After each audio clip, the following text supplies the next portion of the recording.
Investigadores rusos a finales de los 40 mantuvieron a 5 personas despiertas por 15 días utilizando un estimulante basado en gas.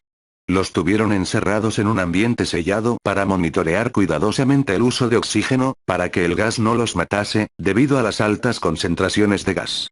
Esto fue antes de que existiera el circuito cerrado, por lo que tuvieron que usar micrófonos y ventanas con grosor de 5 pulgadas para monitorearlos. El cuarto estaba lleno de libros, cobijas para dormir, pero ninguna cama, agua corriente, baño y la suficiente cantidad de comida para que los 5 sobrevivieran por un mes. Los sujetos de prueba eran prisioneros políticos y de guerra declarados enemigos del Estado durante la Segunda Guerra Mundial. Todo estuvo bien por los primeros 5 días. Los sujetos rara vez se quejaban después de que, falsamente, se les había prometido su libertad si aceptaban tomar parte de la prueba y no dormir por 30 días.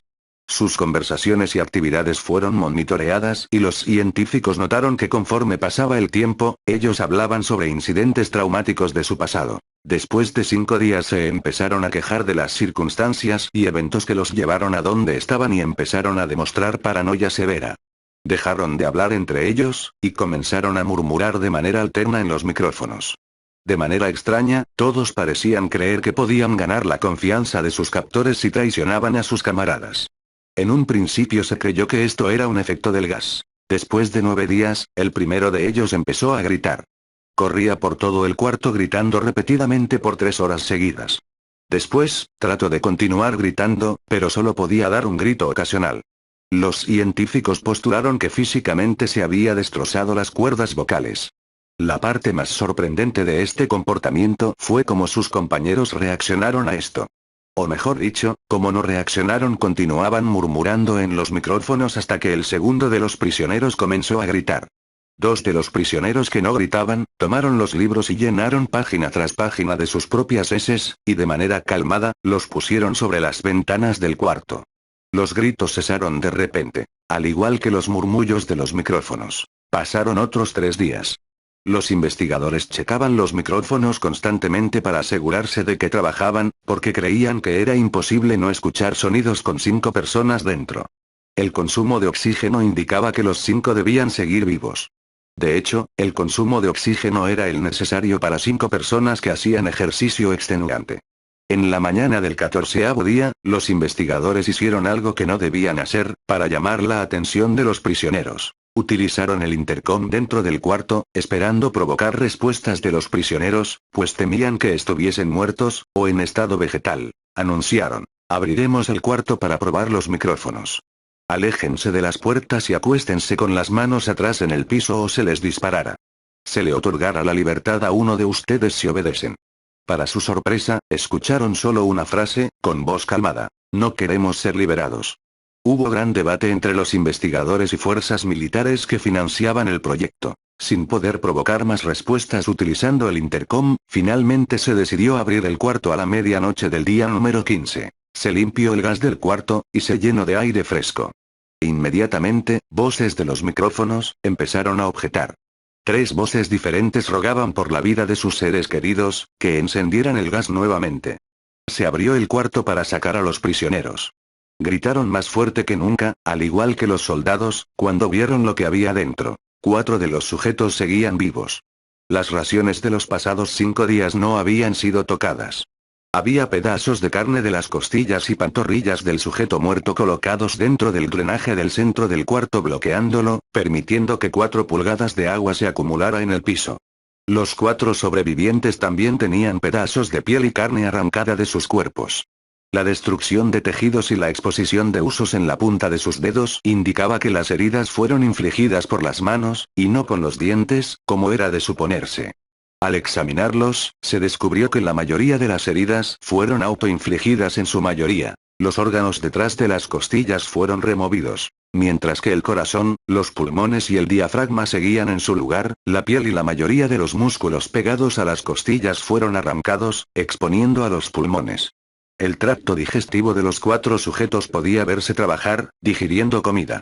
Rápidamente se hizo aparente estaban digiriendo su propia carne, y que ellos la arrancaron y se la comieron en el transcurso de los días. La mayoría de los soldados eran fuerzas especiales rusas en las instalaciones, pero aún axial, muchos se negaron a regresar al cuarto para sacar a los prisioneros. Estos sin embargo, insistían a gritos que los dejaran dentro y de manera alterna rogaron y demandaron que se encendiera el gas nuevamente, para evitar quedarse dormidos. Para sorpresa de todos, los sujetos pusieron una resistencia feroz durante la extracción. Un soldado ruso falleció cuando un sujeto le mordió el cuello, otro fue gravemente herido cuando otro de los prisioneros le mordió la arteria femoral y los testículos. Otros 5 soldados perdieron la vida, si cuentas a aquellos que se quitaron la vida en las semanas consecuentes al incidente. Durante la lucha, uno de los prisioneros dañó su vaso, sangrando de manera casi inmediata. Se intentó sedar al sujeto, pero fue imposible.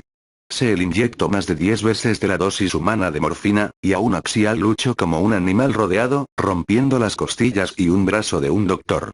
Se veía latir su corazón al máximo por 2 minutos completos, mientras se desangraba, y continuó gritando por más de 3 minutos, atacando a quien se le acercar, repitiendo la palabra más una y otra vez, cada vez más débil, hasta que cayó en silencio. Los otros 3 sobrevivientes, fueron inmovilizados fuertemente y llevados hacia instalaciones médicas. 2 de ellos, con cuerdas vocales intactas, demandaban continuamente más gas para permanecer despiertos. El más herido de los 3, fue llevado al único cuarto de cirugía que había en las instalaciones. En el proceso de su preparación para colocar nuevamente sus órganos en su lugar, se notó que el sujeto era totalmente inmune a los sedantes. Peleó furiosamente cuando el gas anestésico se le estaba colocando. Se necesitó un poco más de anestesia de la normal para sedarlo, pero al momento que sus ojos se cerraron, su corazón se detuvo. En la autopsia, se encontró que en su sangre, había 3 veces la cantidad normal de oxígeno. También se rompió 9 huesos en la lucha para no ser controlado. El segundo sobreviviente, era el que primero gritó del grupo. Con sus cuerdas vocales destruidas, él no pudo objetar la cirugía, y solo reaccionaba agitando violentamente la cabeza en desacuerdo cuando se le administraba el gas anestésico. Afirmó violentamente con la cabeza cuando alguien sugirió en hacer la cirugía sin anestesia, y no reaccionó durante la misma, que duró 6 horas, en la cual se intentó reemplazar sus órganos abdominales y cubrirlo con lo que quedaba de su piel. El cirujano afirmó que era médicamente que el sujeto siguiera con vida. Una enfermera aterrada que ayudó en la cirugía, comentó que la boca del paciente formaba una sonrisa cada vez que sus ojos se encontraban. Cuando la cirugía terminó, el sujeto miró al cirujano y empezó a hacer sonidos fuertemente, como tratando de hablar. Asumiendo que esto era de gran importancia, el cirujano le entregó un papel y una pluma, para que el paciente pudiera comunicarse. Sigue cortando, escribió. Se le hizo la misma cirugía sin anestesia a los otros 2 sujetos. Se les tuvo que inyectar un paralítico, pues ellos reían constantemente, y le era imposible realizar la operación axial al cirujano. Una vez paralizados, solo podían interactuar con sus ojos. En el momento en que pudieron hablar nuevamente, exigieron una vez más el gas estimulante. Los investigadores trataron de averiguar por qué se lastimaron de esa forma axial mismos, y por qué querían el gas nuevamente. La única respuesta fue: debo permanecer despierto. Se reforzaron a los 3 sujetos y los devolvieron al cuarto, para espera de su destino. Los investigadores, enfrentando la furia de sus benefactores militares, por haber fallado las metas del proyecto, consideraron dar eutanasia a los prisioneros. El comandante, un ex KGB, vio potencial en el proyecto, y en su lugar decidió ver qué pasaría si ponían el gas nuevamente. Los científicos se negaron rotundamente, pero al final, tuvieron que aceptar. En preparación para ser sellados nuevamente en el cuarto, los prisioneros, fueron conectados a un monitor EEG. Para sorpresa de todos, los 3 dejaron de pelear en el momento que se dieron cuenta que los regresarían al gas. En este momento, era obvio que los 3 estaban haciendo un gran esfuerzo por mantenerse despiertos. Uno de los prisioneros, estaba murmurando una canción. El sujeto mudo, peleaba con sus ataduras de piel, como si tratara de enfocarse con algo. El último sujeto, mantenía su cabeza en la almohada, y parpadeaba rápidamente. Siendo este, el primero al que se le puso el EEG, la mayoría de los investigadores monitoreaban sus ondas cerebrales con sorpresa. Eran normales la mayor parte del tiempo, algunas veces, aparecía una línea recta de manera inexplicable. Parecía que repetidamente sufrían de muerte cerebral. Mientras analizaban los datos, una enfermera notó que los ojos del sujeto se cerraron. Sus ondas cerebrales cambiaron inmediatamente por las de sueño profundo, luego se pusieron rectas, y de manera simultánea, su corazón se detuvo. El único sujeto que quedaba que podía hablar comenzó a gritar para que lo encerraran en ese momento.